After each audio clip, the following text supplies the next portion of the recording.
উদ্দেশ্য না, তবে সত্য আপনাদের সামনে প্রকাশ করাটা আমার দায়িত্ব হয়ে গেছে।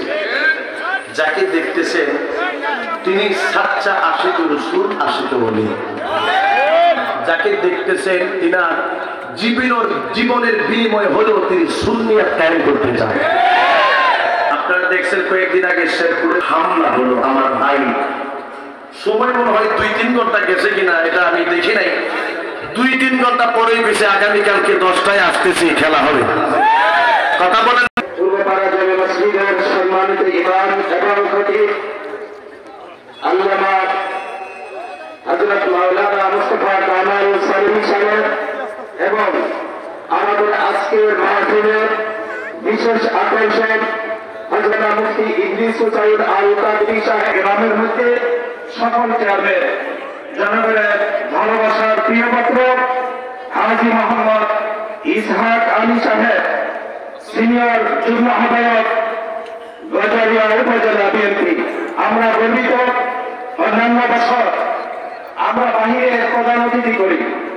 এই বছর বনবাসের পরে আল্লাহ তাআলা আমাদেরকে নিজ গ্রামে এত বিশেষ অতিথি থাকা সত্ত্বেও আমরা করতে পারি নাই।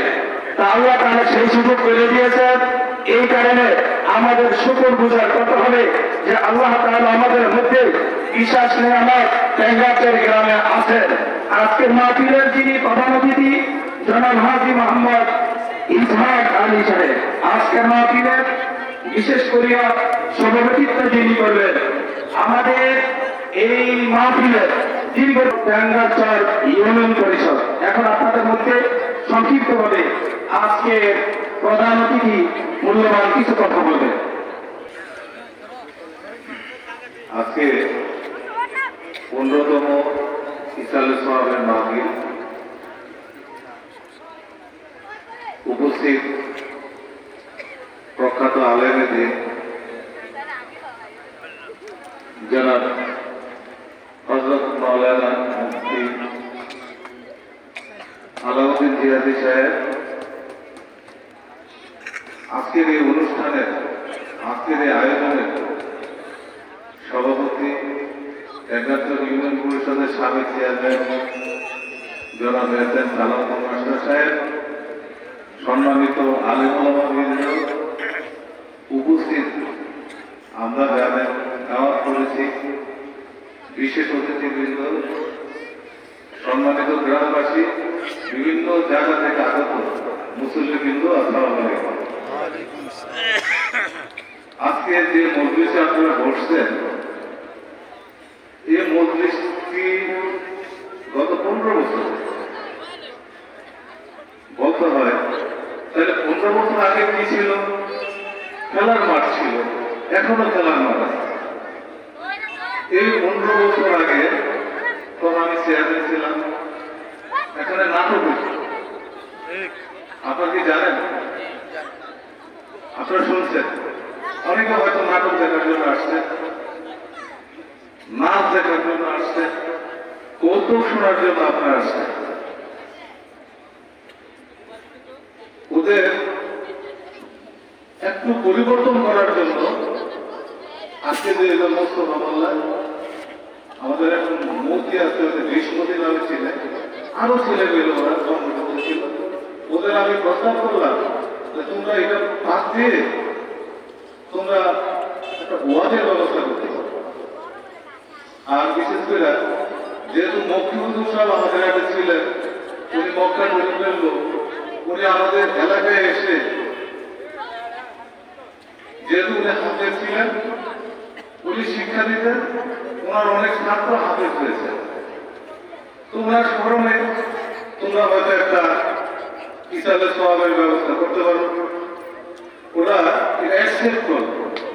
এরপর থেকে গতানুগতভাবে আপনারা আজকে আসছেন, এটা চলমান করতে হিসেবে চলতেছে। বিভিন্ন আলেমুলা কিন্তু আসেন, আমাদের জন্য দোয়া করেন। যারা বড় দমন করেছেন তাদের জন্য দোয়া করেন, দেশবাসীর জন্য দোয়া করেন। আজকে আমি পোস্টারের মধ্যে দেখলাম, দুঃখ লাগে, পোস্টারের মধ্যে আরো কিছু লোকের নাম আমাদের গ্রামে দেওয়া দরকার ছিল, যারা অবশ্যই সম্মানিত ব্যক্তি। তাইলে আমাদের মধ্যে একটা ভাতৃত্ব বন্ধনের আরো ভালো সৃষ্টি হয়। ওসি সাহেবের সাথে একটু আগে আমার কথা হয়েছে, উনি হয়তো আসবেন, আপনাদের সাথে একটু সঙ্গে নিবেদন করবেন, আপনাদের সালাম দেবেন, একটু পরে উনি আসবেন, আপনারা অপেক্ষা করবেন। আমাদের দেশে বর্তমান যে প্রেক্ষাপট, 5ই আগস্টের পরে 5ই আগস্টের আগে ইদানিং ইসকন নামে একটা গোষ্ঠী, যেটা হিন্দুত্ব ধর্মের প্রচার করার জন্য যারা কাজ করতেছে, ইসকন তারা দেশে একটা অস্থিতিশীল পরিবেশ সৃষ্টি করার জন্য কাজ করে যাচ্ছে। এই শুরু অনেকে নিচ্ছে। যেহেতু আমি রাজনীতির সাথে জড়িত, আমি বদলের থানা বিএনপির সাধারণ সম্পাদক হিসেবে দায়িত্ব পালন করেছি, এখন 1 নম্বর যুগ্ম সাধারণ সম্পাদক যুগ্ম আহ্বায়ক হিসেবে আমি দায়িত্ব পালন করতেছি। পরিস্থিতি ঠিক রাখার জন্য আপনাদের আজকে আলো আপনারা দয়া করে বলবেন, এখানে যারা উপস্থিত হয়েছেন, হিন্দুদের বাড়ি ঘরকে পড়াইছেন, হিন্দুদের উপরে কেউ হাত উঠেছেন, হিন্দু ভাইদের সাথে কি আমরা সমানভাবে বলেন আমরা একসাথে চলতেছি না? আমরা তাদের বাড়ি ঘর ভাঙি নাই, তাদের মূর্তিও ভাঙি নাই, ওনাদের সাথে আমরা খারাপ আচরণ করিও নাই। আর যদি করে থাকি তাইলে একজন হাত তুলে দেখান যে হ্যাঁ আমরা করছি। কেউ করছেন?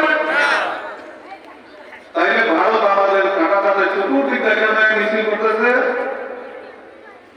এদেশে 99% মুসলমান।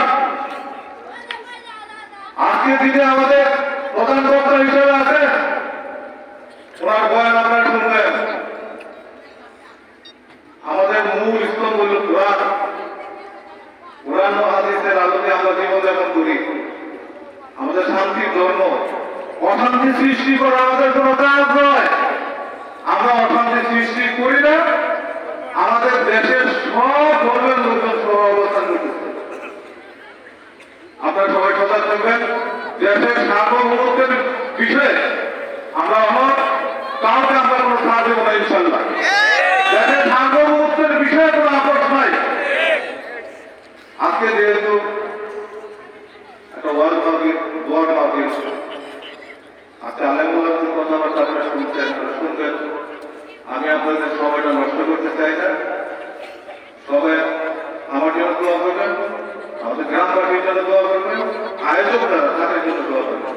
সকলকে ধন্যবাদ।